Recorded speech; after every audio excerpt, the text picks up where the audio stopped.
Goddag og velkommen til Dansk Film.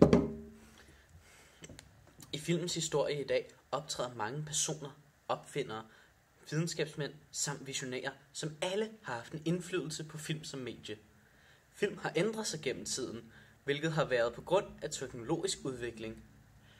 Dette har haft en indflydelse på hvilke historier film har kunnet videregive og hvordan mediet har kunne blive brugt. Den første historiske person, der snakkede om film, var Thomas Edison.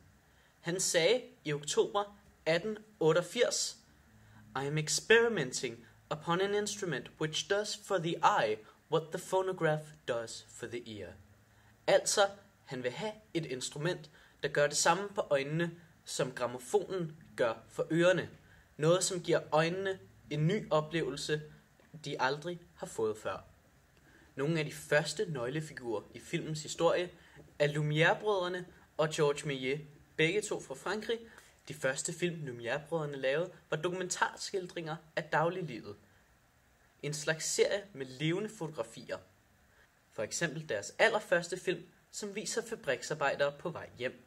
Lumière-brødrene har inspireret mange forskellige slags film, men mest er det dokumentarfilm og realistiske og socialrealistiske film, som går hele vejen op gennem films historie. På den helt anden side af Lumière-brødrenes skildringer af virkeligheden er Georges Méliès. Méliès var nemlig magiker og fokuserede derfor mere på eventyr og tricks i sin film. Derfor er de film, han har inspireret ting som sci-fi, fantasy, spændingsfilm og actionfilm. I 1895 tog Lumière-brødrene patent på et apparat, som kunne optage film. Cinematografen kaldte de det.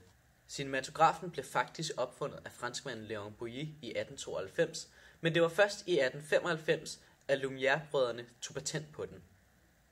Cinematografen havde to funktioner. Den var både en optisk printer og en projektør. Først satte man filmen, som man ville tage billederne på, ind i cinematografen. Dernæst drejede man på håndsvingen på toppen af den for at starte det op. Cinematografen kunne tage billeder meget hurtigere end andre kameraer, hvilket skabte illusionen af bevægelse. Dernæst kunne cinematografen projicere den film, den havde optaget. Så på den måde fungerede den som to ting. Både til at kunne tage billeder og vise dem i en serie. Den første fremvisning af film fandt sted i Paris i 1895 af de tidligere nævnte brødrene Lumière. Forestillingen var en sammensætning af forskellige film, men mest berømt nok et togs ankomst til en station, hvor folk i salen rent faktisk troede, at toget bevægede sig ind mod dem og begyndte at gemme sig bag stolene. Dette klip er taget fra den tidligere nævnte film af fabriksarbejdere på vej hjem, kaldet Workers Leaving the Lumière Factory. Det var en 46 sekunders lang, lydløs, sort-hvid dokumentar. Film repræsenterede den samtid og er stærkt påvirket af det pågældende samfund. Eksempelvis i USA fik mineindustrien en hurtig udvikling. Filmen blev masseproduceret, og genrerne komedie og melodrama var typiske varemærker. Rundt om i USA sprang der mange små biografer op. I Europa var de kunstneriske filmgrene en nødvendig del af filmindustrien, da der var stor forskel på, hvad mediet havde til formål i de forskellige lande. I Tyskland blev Universum Film AG grundlagt i 1917 for at producere krigs- og propagandafilm. Dette selskab fik betydning for fremkomsten af den ekspressionistiske film i 20'erne.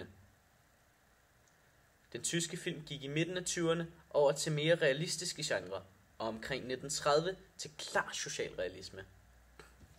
Der gik ikke lang tid, før film blev betragtet som en ny form for kunst, da det udsprang fra teateret.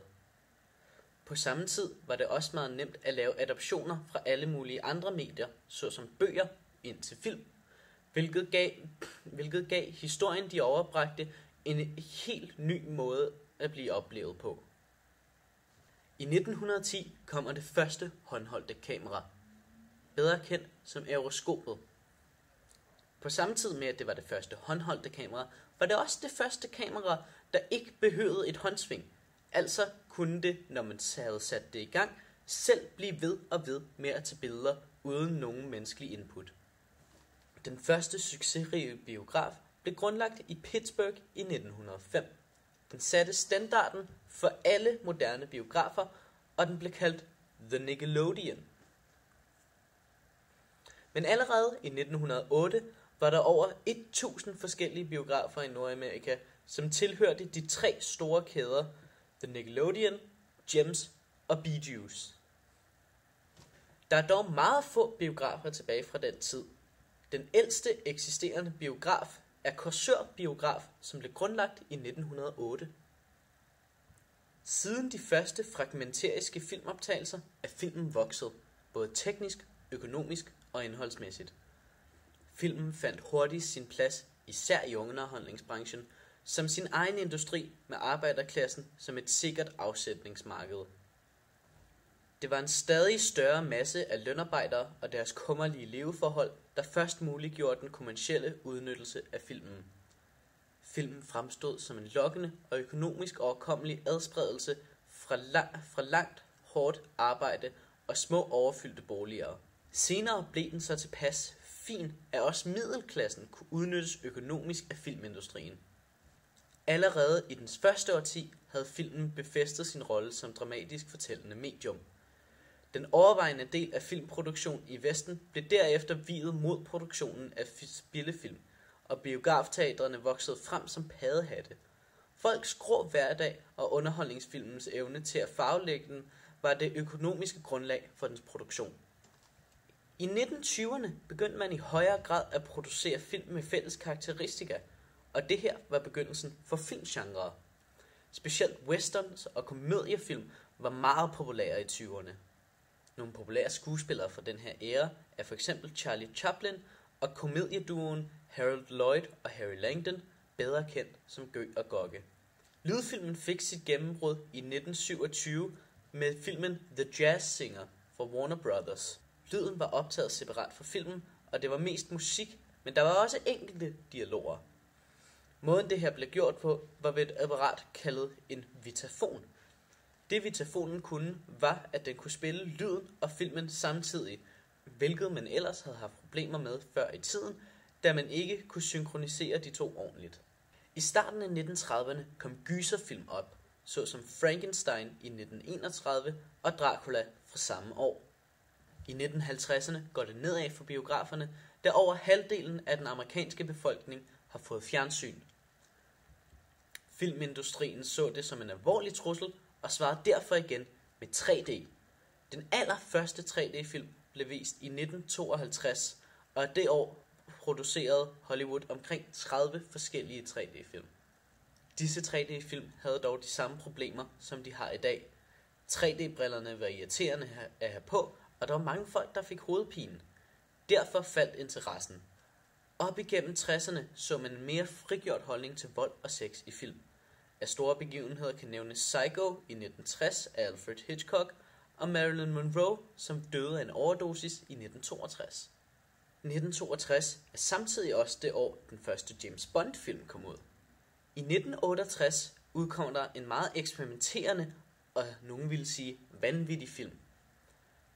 Den er lavet af Stanley Kubrick og bliver kaldt 2001: A Space Odyssey.